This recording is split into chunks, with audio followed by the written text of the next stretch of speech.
Hello mga ka-KJ, it's me again, Madam KJ.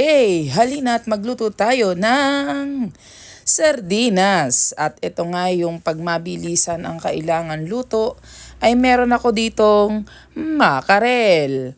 At ito na nga ay aking sinangkutsa ang bawang sibuyas luya.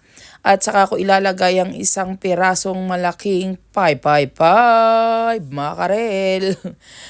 Diba?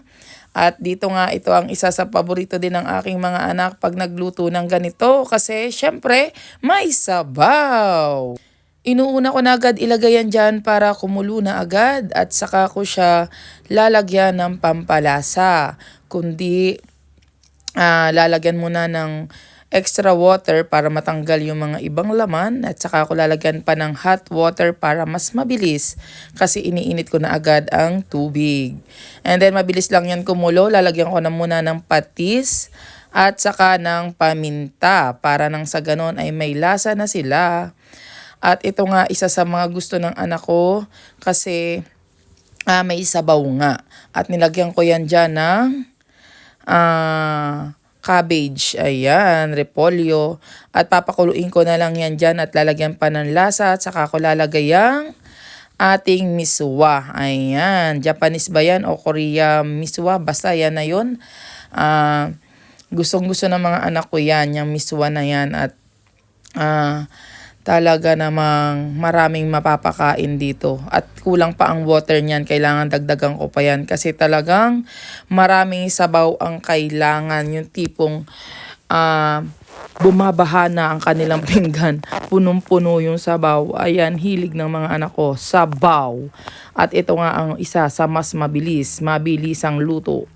At talaga namang sarapan kapag may ganito. O diba? Kapag hindi mo na kailangan magmatagalan ng luto ay ito, isa na sa mas mabilis. Para naman sa ganon ay meron na agad maihahain sa iyong hapagkainan. Mahalaga may sabaw. Mainit o malamig na panahon kailangan may sabaw. Ayan. Marami talagang maluluto sa ganito. Minsan nilalahok naman namin yan sa mga ginataan. Pero mas talaga yung ganyang may sabaw. O diba? Ang sarap. O diba? Sino nakatikim na yan? At taga saan kayo? Comment lang po kayo. Please follow our page. God bless us all. Keep safe. Ingat. Thank you for watching. Maraming salamat sa inyong pagsusuporta. Follow our page, Kikay Journey TV. Bye! Ayan o, diba? Sarapan ng kain dyan.